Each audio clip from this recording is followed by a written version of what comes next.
Today on the Business Builders podcast, we're launching a new series about overcoming the problems with marketing. Every business is in the business of marketing. However, some businesses don't manage their marketing, so the performance of their business suffers. So today, we're starting by exploring the core reason that businesses don't prioritize marketing.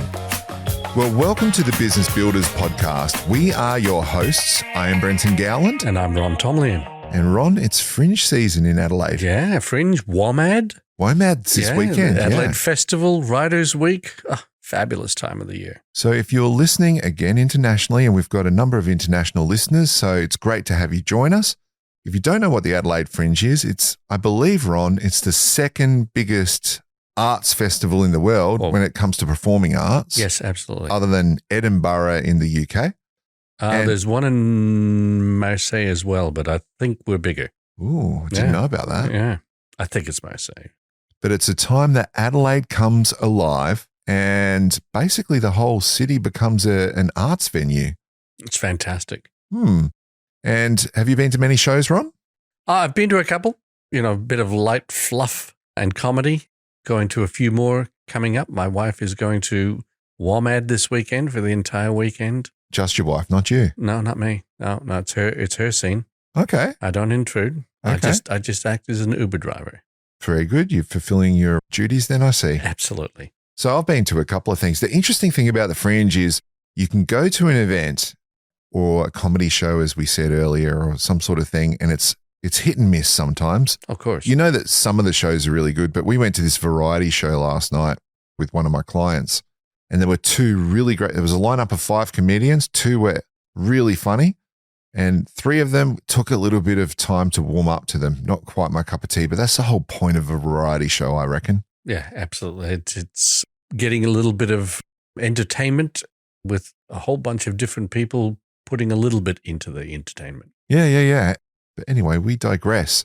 So we just finished our series on effective networking, and now we're going to get into marketing. But I think we can share this, Ron, that we've really struggled to put an agenda together to look at marketing. It's and in discussing how we're going to structure our podcasts on marketing, we suddenly realized that the problem is there is a big problem with marketing. Yes. And that biggest problem with marketing is getting a common understanding of what marketing is all about. So we're talking to people who run businesses. We're talking to people on the exec. We're talking to business leaders about marketing because, as Ron said, there is a problem with marketing, and it's a perception issue because there are so many different understandings of marketing in different businesses and from different people. So we've got a series on business strategy, demystifying strategic planning, right? That it was easy to put an agenda together because there's a process that you follow and it's a clear process. But Ron and I have probably for 2 weeks now been banding around just how we could do this and realized that there's no one size fits all with marketing. I think the same is probably true of strategic planning. The difficulty is that with strategic planning, as you say, there's a process, and while there are variations of that process, they all lead to the same type of thing. Yeah. With marketing, when you start to tackle the word marketing, the concept of marketing, it means completely different things to different people. You're not talking about apples and apples. You're talking about apples and oranges. And I used to lecture in marketing with the MBA program here at UniSA, and we would start off with what is marketing all about? And I'd get the people in the class, most of whom weren't marketers, to give their definition of marketing. And words that came out were advertising, promotions, selling, branding. And I'd get them in the groups and talking about, come on, they're all activities associated with marketing, but what is marketing really all about? And this is what came out. Marketing is about getting people to buy stuff they don't really need or want. That's it. So there's a huge cynicism associated with marketing because there's a belief that marketers cleverly manipulate people into buying stuff they don't need or want. I got to tell you, it's not that easy. So that's one of the problems, is a perception of what marketing actually is. We'll get onto the definition in a minute. But then there's other problems, like what's the first thing people cut from their business when things get tough? Marketing. Why? because they think it's a discretionary activity that they don't really need to do unless things are going well. So that says there's no real value in marketing because it's this nebulous thing, right? Oh, look, one of the things that would often, almost invariably come up is marketing is a waste of time and money. That's one definition of marketing. Mm-hmm. I know what marketing is. It's a waste of time and money. Mm-hmm. Or, and this is one I like to promote, but marketing is about business lunches. Yeah. So marketing is about selling. Marketing is about networking and therefore not working. You get all sorts of different things, but huge cynicism about it. And yet there's a recognition at that MBA level that we need to do it, but I don't really want to understand it that much because it's like a black art. Yes. And it's evil. A black art. Well, that's really interesting because it's a creative art. Mm. And I think the big problem I see, because we're obviously talking about the problem with marketing at the moment, and we'll ask you who are listening, bear with us because this is going to be a fairly organic series.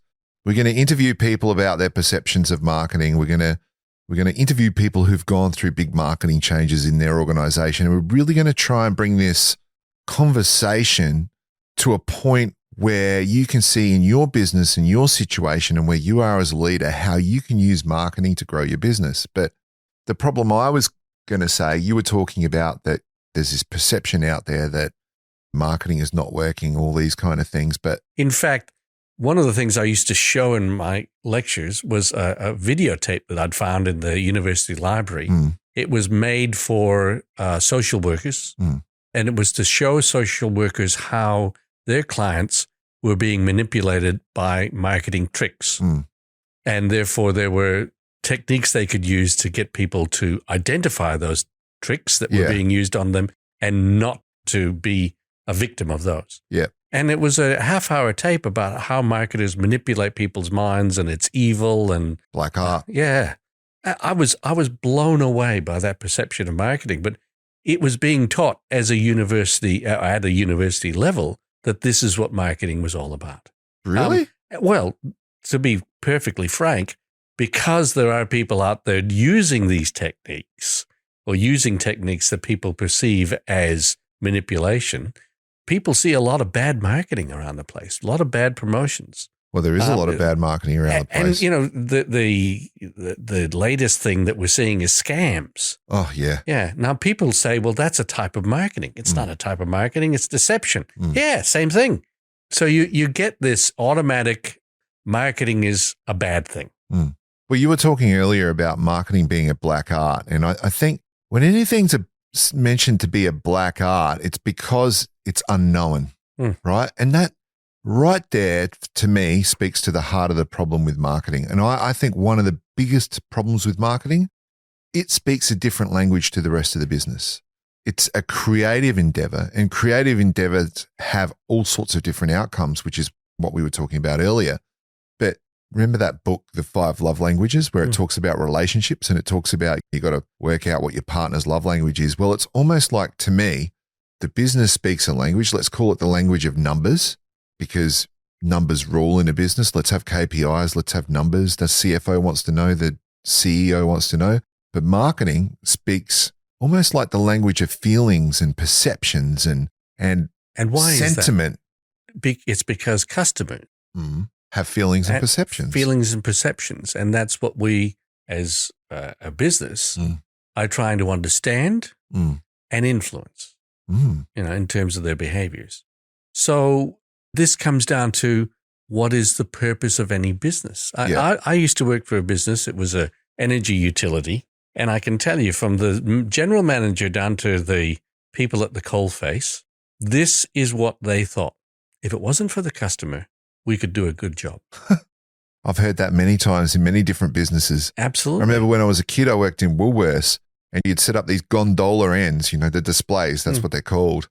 And then customers would come in and take product. And I remember having this manager who'd go, we'd have a perfect store if it wasn't for customers, because we'd have to fix up these ends every day. Yeah. And I was an engineer at the time. As a young engineer, I was first into this organization. I didn't know anything. I knew a little bit about engineering. And I had to listen to people saying this all the time. I thought, well, they must know what they're talking about. But it doesn't seem to make a lot of sense to me. And until somebody came in, it was actually the professor of marketing from UniSA, a guy called David Corkindale in those days. Until he came in and talked to us about what marketing was about, I had no idea that there was another way of thinking. Yep. And the other way of thinking is, and I know it sounds jargony, but it's about saying the purpose of the organization has at its core doing something useful for the customer. And if you're not doing that, you don't have a reason for existing. I'm going to take a punt.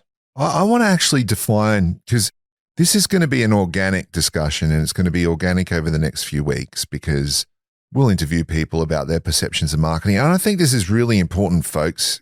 Marketing is something that, and Ron and I are going to get into some definitions at the moment, and both of us have heard so many varying definitions about what marketing is, but I want to take a real shot at nailing the problem, because it just occurred to me while we were talking, marketing speaks a different language, a complete different language to the rest of the organization, so it's not understood. When you don't understand something, sometimes you fear it. When you don't understand something, you don't know where it fits. When you don't understand something, sometimes you just want it to go away and squash it like a bug or something because it might scare you. But just think about it. Like everything we've talked about is there's a lack of understanding what marketing is. I don't understand it. I don't want to deal with it. I don't want to get my head around it because I can't, because it speaks a different language to me. And I want to say, I think that's the problem with marketing. In a lot of organizations, people just don't get it. Or they think, here's the classic. We'll just hire a marketing person and they'll take care of it. And that marketing person will do everything. They'll do a bit of graphic design, a bit of social media, a bit of whatever else, and that's the marketing done. They don't understand it, but they know they need something, so they'll get a marketing person who has no authority in the business and just is there to put some imagery or some messaging out into the universe. It used to be that, you had salespeople in Orgo, sales managers. I worked for an organization or went to an organization, and previously they had a public relations department. That was the buzzword for a while there back in the 80s. And in the 90s, it started to become, well, you need to think more about, it's not just about public relations, it's about marketing. Yes. So a whole bunch of people were either, we're going to call you the marketing manager now because that's, or we need a marketing person here. And I don't understand what this is, but we've got to have one of those. And as soon as you hired one, you got to put a tick in the box and say, we got a marketing person now. And that's it. I don't actually want to know what this is about, but we've got one. Since I was 22, I was a graphic designer, worked in agencies, worked at papers, then worked in advertising agencies for a number of years, started my own. And over that time, I reckon I've been into the thousands of clients. A lot of those companies, we deal with the marketing manager. How many of them do you reckon that I've met that have not come from a background where they've studied or understood marketing, but they've come from exactly what you've said? They've been in another role in the company and they've been promoted to marketing manager or sales and marketing manager. They often lump them together, right? I reckon. Give me a percentage. What percentage do you reckon? Well, I think it's changed since marketing became an activity that universities got interested in, and it was seen as a legitimate profession. There's a lot of marketing people out there who have never studied in the university environment. And don't get me wrong, I'm not saying the university environment or the university training is necessary to be able to do marketing. It's a path towards understanding marketing, but it's not the only path. But I think there were a lot of people way back in the 90s, it was almost impossible to do a course in marketing. That's all changed. And yes, people can get qualifications in marketing. They get masters in marketing, they have PhDs in marketing. But a lot of those people don't ever permeate into the workforce. So I was an engineer working promoted to a marketer. Yeah, working in an engineering organization. And I happened to enjoy in relating to people. And they say, Ron, you can take over advertising. Do that for a while. Yeah, I took over advertising. Take over the whole promotions area. Fantastic. Do that for a while. Now you're a marketing manager. Now I happened to do some study to help me understand what this was all about. But at the end of the day, the first guy who was the marketing manager actually knew nothing about it, but they needed somebody who would take that moniker on. Yeah, okay. Interesting. Well, I'm going to answer the question I gave you, and that is, I reckon at least 60 to 70% of people I met had no qualification in marketing and were made marketing managers of companies through the means you're talking about. They've been promoted. I can tell you companies now that are multi-million dollar companies with hundreds of staff. Like I'm talking in the hundreds of millions that I know right now with marketing managers that have never studied marketing, that have been promoted from an accounts manager or some such thing, because I've literally worked with them within the last year or two. And don't discount the fact that you can learn a lot about marketing with not ever having opened a textbook or done a course. That's not necessarily the only way to learn about this stuff. But by the same token, there are a lot of people out there purporting to be marketing people who are actually marketing promotions people. Well, the funny thing is I never studied marketing, right? There's a big thing for you. I studied to be a graphic designer, but I learned everything I knew about marketing from working with marketing people from all these companies I talked to you about, starting my own business, running my business, getting mentors, and then working out how to promote my own business, being that I'd been promoting other people's businesses for 15, 20 years. So I learned on the job through working with marketeurs. So there are different pathways, and that's really interesting. Boy, we could get caught up in this because what my brain's saying is, I wonder why those people were promoted, because the people who were promoted didn't speak the language of a marketer. They spoke the language of the rest of the business. They might not have understood marketing properly, but I'm just taking a guess. You're putting someone you're very comfortable with and that you understand into the marketing role. I'm just putting that out there as a what if, but it makes sense to me why you would promote an engineer to a marketing role, because an engineer would come at it from a numbers and logic perspective, unless there could be a million reasons. Well, in that particular organization, everyone was a freaking engineer. Yeah, fair enough. I know who you're talking about. But look, we'll leave that. We'll just say, everyone who's listening, there is a problem with the perception of marketing and the understanding of it. And I want to put that peg in the ground, and I want to say, I believe it's because marketing speaks a different language to the rest of the company. And it's misunderstood because it's not understood. And what we want to do is we want to help in this episode. We want to help look at a definition and what marketing is. And in other episodes, we'll look at how to apply that. So without further ado, Ron, let's talk about the definition of marketing. Look it up on the internet, and I know you have, and you'll get as many different definitions of marketing as there are potential websites on the internet, and that deal with marketing. And it's a problem in itself, because if you can't define it, you can't say that other people are wrong. But I like to use a particular definition of marketing that I think covers all the bases, but it emphasizes some things and doesn't emphasize others. My definition of marketing is that it's a process of identifying and anticipating the needs and wants of customers and satisfying those needs and wants in a commercially viable way better than the competition. That's what marketing's about. So it introduces a whole number of concepts in there. I also like the discussion of a matching process between the needs and wants of the customers and the capabilities of the organization. I also like definitions that include the concept of value, because satisfying customers is about providing value. So as long as those concepts come in to your definition of marketing, I don't care what words you use. And this, as I said, this is a difficulty because there's no one thing. I know the American Marketing Association have a definition. I think I want to look at that, because that really floats my boat. Because I guess I think your definition is good, and you've gone needs and wants of the customer. But I think it goes a little bit beyond that. For me, the definition that you were talking about is, I could read it to you in full. It says marketing is the activity or set of instructions and processes for creating, communicating, delivering, and exchanging offerings that have value for customers, clients, partners, society, and society at large. I like that. It's good. But I want to narrow that down a bit. And for me, marketing is about, in a very simple terms, creating value, right? Really, really simple. But creating a value, let's go a step further, creating a value exchange between a business and its customers. But it's a value exchange, because that goes in both directions. Of course. Right? Of course. And so I read this book recently, and if you are a marketer, I highly recommend this book. It's called The 12 Powers of a Marketing Leader. And I can't remember who it's by. Just look it up, because it's the only book called that I can think of.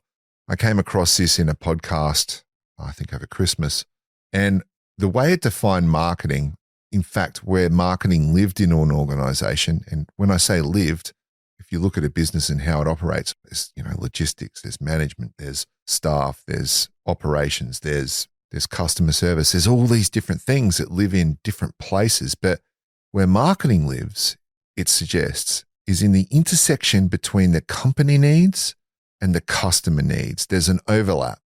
And that's where they call, in this book, it's called the value zone. And to me, it made perfect sense because you said earlier in your definition that it's about the needs and wants of the customer. So that's where the value comes into the business. Can this business deliver my needs and wants? Well, where's that value for the business?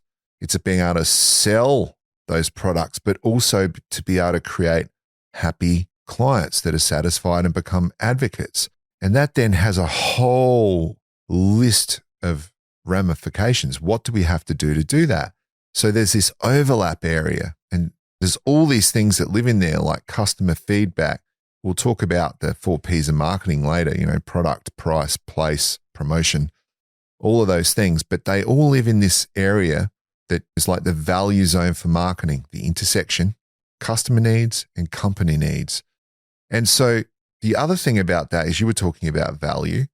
If you want to think, what is value, we're creating a product. Yeah. Do you want to give us a definition for value? Well, the whole concept of value it is a vexed issue because unfortunately in the English language, when people talk about value, there are 2 different things they mean. One is personal values, what I find important and what I use to live my life. And there's value, like value for customers. And that value is a simple equation. It's, without using jargon, it's what did I get out of that exchange versus what I had to put in to make that exchange. So what are the benefits to me minus the costs? Yeah. And if there's more benefit than there is cost in my perception, then I have extracted value. Now let's talk about that for a second, right? So I'm going to use an example where everyone's heard this a million times. Apple, Steve Jobs. Yeah. There was a product that was a fighter brand that had really not a lot of value to anyone else but creatives. And then Steve Jobs is famous for really spending all of his time with their agencies and marketing department to really start to get the ball rolling. And we know where Apple is today. It's one of the biggest brands on the planet. But they created value in the eyes of the consumer by the way they spoke about this and by the way they promoted this. It's a beautiful example of marketing advertising. Not everyone can do this. It's when I say not everyone can do this, everyone can do that, but in their own scale and own way. Does that make better sense? Absolutely, because I think everyone can do it. It doesn't have to look like Apple. But it's hard to do, and it takes a lot of effort.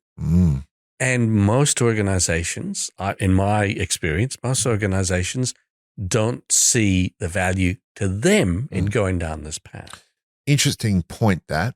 So one, let's go back to the problem. The problem is that people don't understand marketing. So marketing gets lost. We've just said that marketing is creating value because your business has no value in the eyes of a client unless you're delivering something they need. Absolutely. The whole purpose of an organization.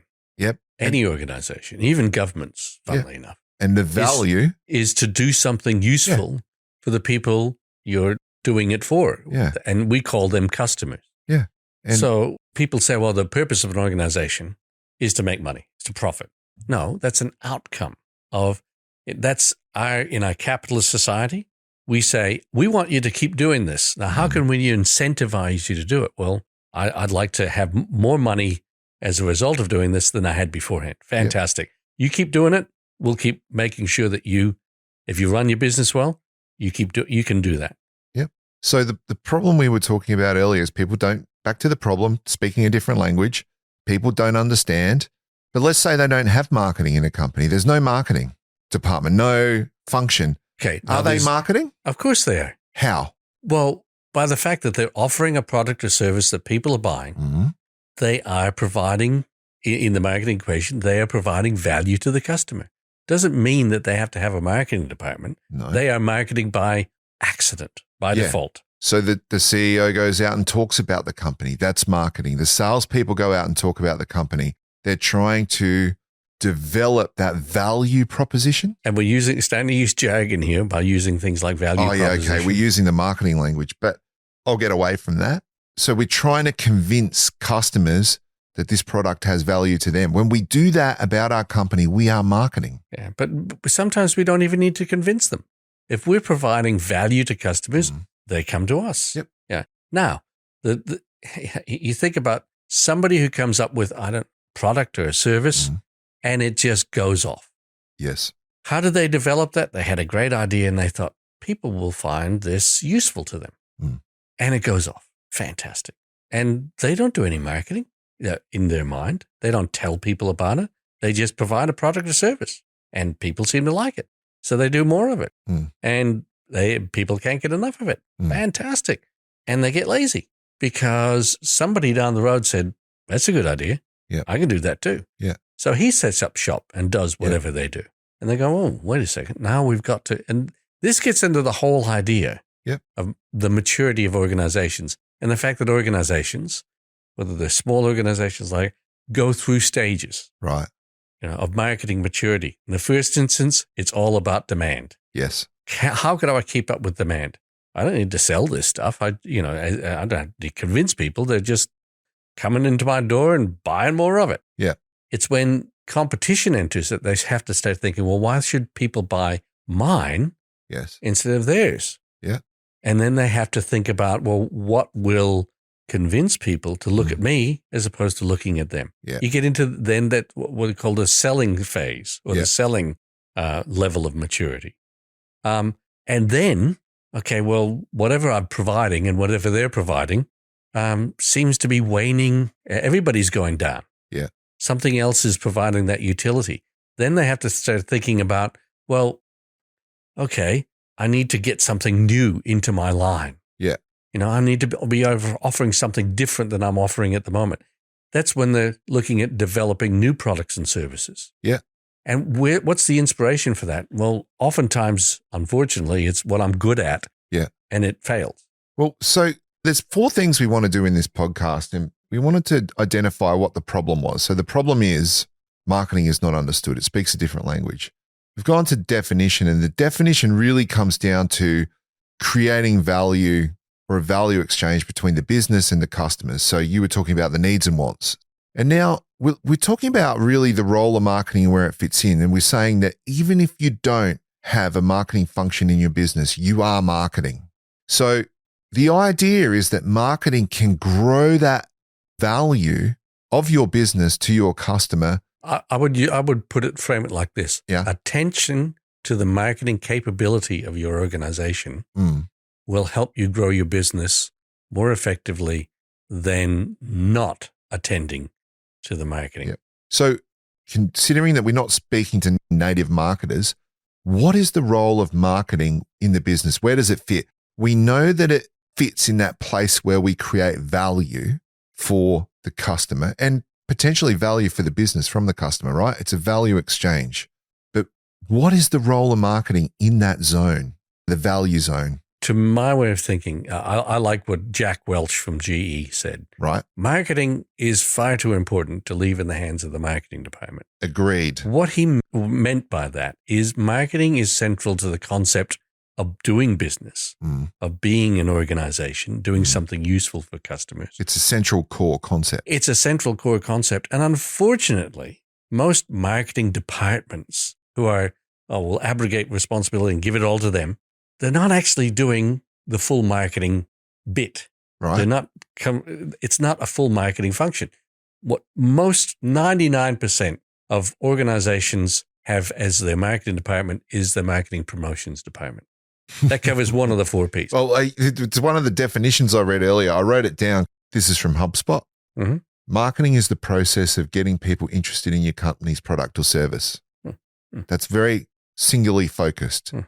And then Shopify, marketing is the practice of creating interest in a product or service and convincing potential customers to buy it. That's all just speaking to that promotion. But you might want to define the 4 Ps because you're talking about this. So little history lesson here. Back in 1960, Theodore Levitt, a professor at Harvard University, wrote an article called Marketing Myopia. Mm-hmm. Regardless of why he called it that. It's great, still a great article, I've got to say. In that, he defined the levers that organizations can use to provide value to their customers. And he identified 4. Mm-hmm. First one was product. What you're doing, the utility that you provide. Mm-hmm. And that product is now morphed into your offering, a service. Mm-hmm. Yeah? So it could be product, service, and the distinction between those is the thing. Yeah, Let's call it the thing that you're doing. Yeah. The second is price. Mm-hmm. All right. So because in our society we have this concept of currency, where for me to do something for you, a reasonable exchange is you give me some quantum of currency. Yes. That's what price is all about. And it's saying it just facilitates easier transactions than the old bartering system. Yep. Because I can then take that currency and go and use it for something that I need as an organization. So product, price, promotion. Mm-hmm. This is telling people about it, getting people to look in your direction, convincing them that looking at you is more effective than looking at other people. Mm-hmm. That's promotion. And now we've got multiple media that are available to organizations to promote their product for different reasons. Some of it is awareness building. Some of it is convincing and influencing, etc. Yes. That's all way down in the depths of marketing. And the final one is place. And he called it place because it was the 4 Ps after all. What he's really talking about is distribution or access. Access, how easy is it to get my product or service? So those 4 Ps all live in that value zone, right?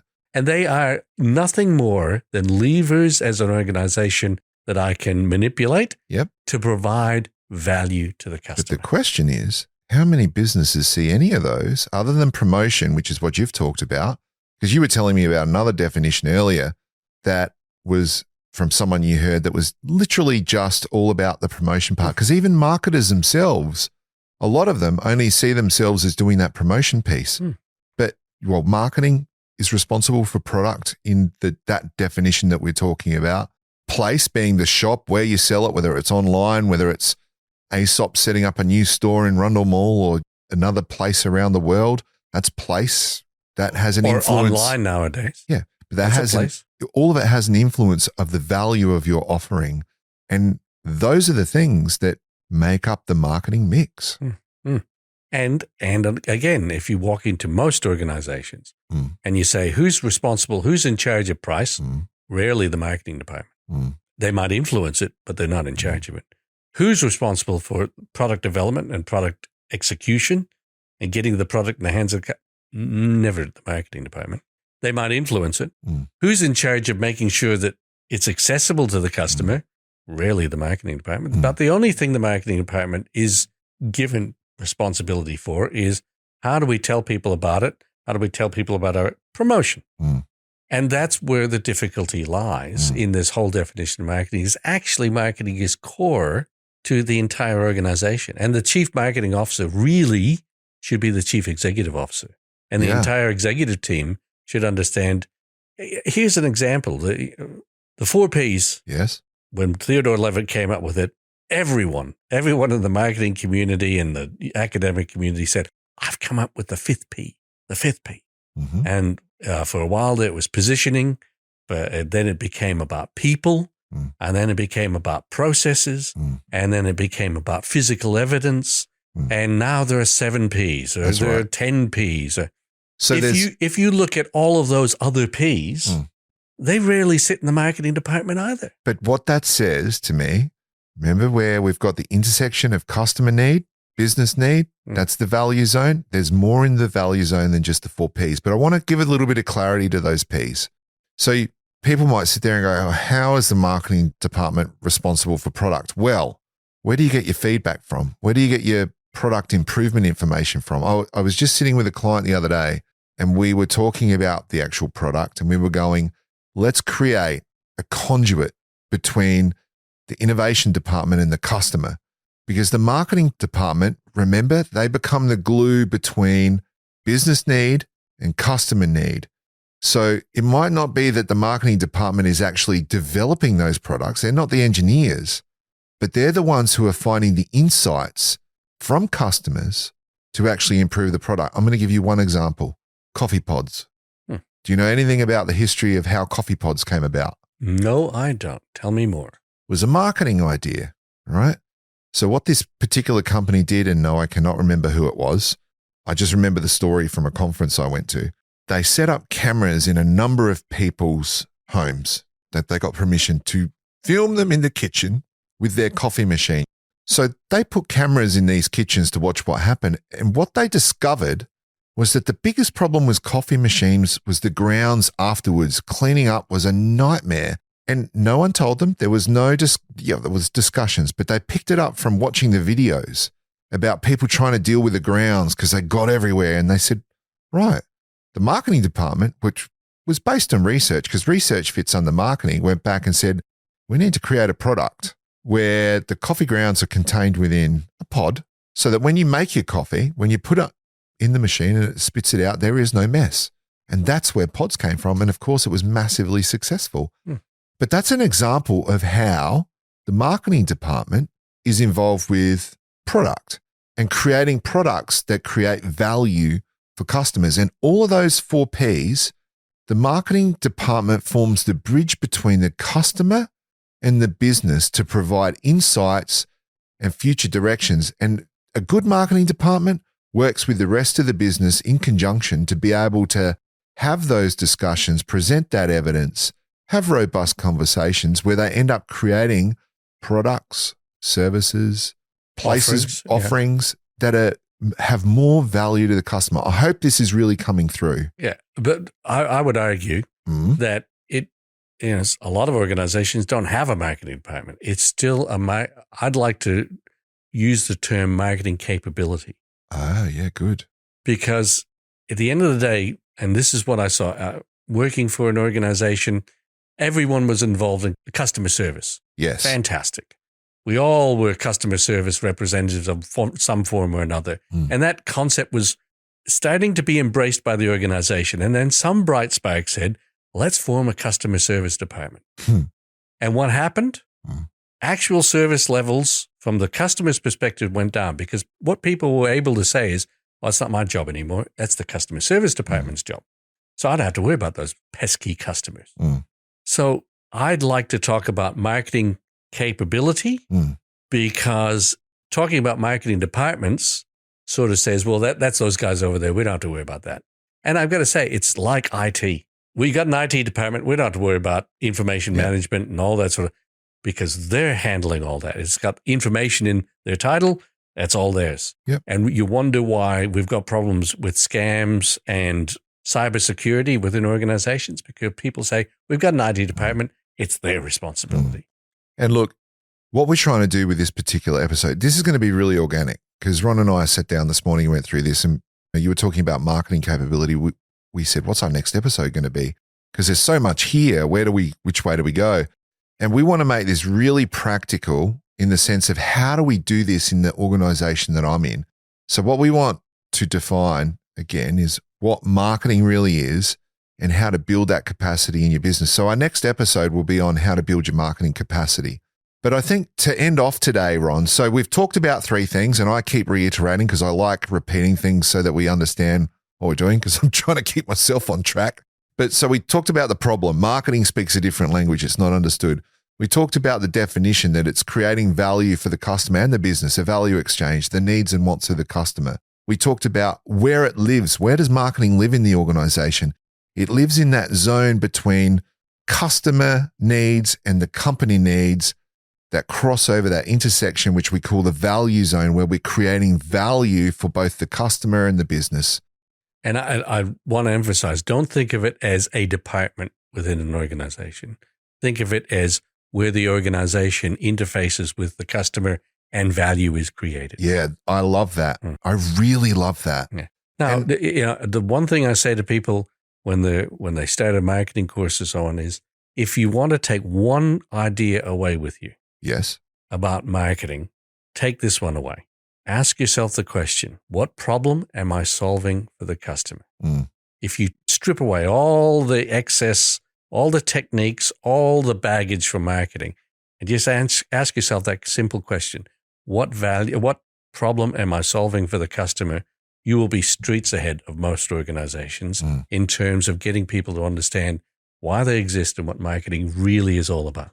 And I think one of our episodes should be really exploring that value zone, exactly what you're talking about there. So next episode will be building your marketing capacity within your organization. And I want to suggest again, because this is organic, that maybe we really closely look at that value zone.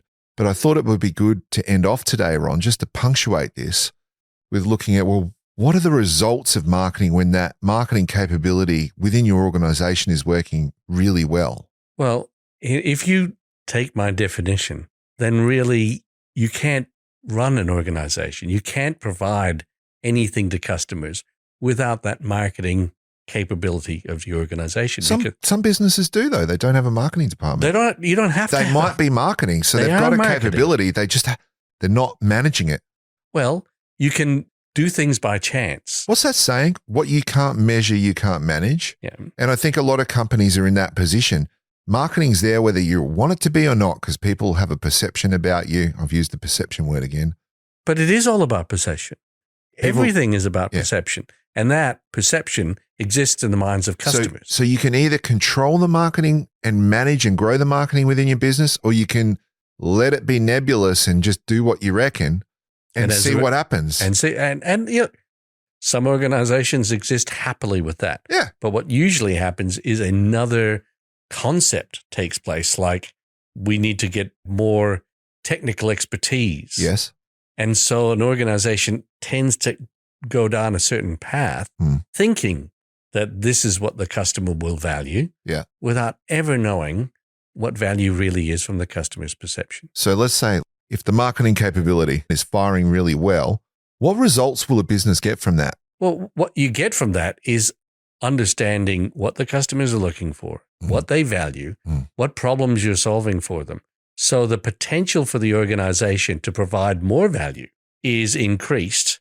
And so you are providing that value more effectively than other organizations, and customers will tend to use your products and services more and value that and provide you with what you're looking for as an organization, which is usually more money. So if your marketing capability is being managed and executed really well within your organization, what I'm hearing is you've got a much closer, deeper relationship with the customer, and you're getting much better insights from them, and you're matching your service offering to their needs, and you're ultimately growing your business, and you're becoming of much more value to the customer. So demand increases. Whatever your business is, it might be all sorts of different things. We know that value has different shapes and sizes to different people.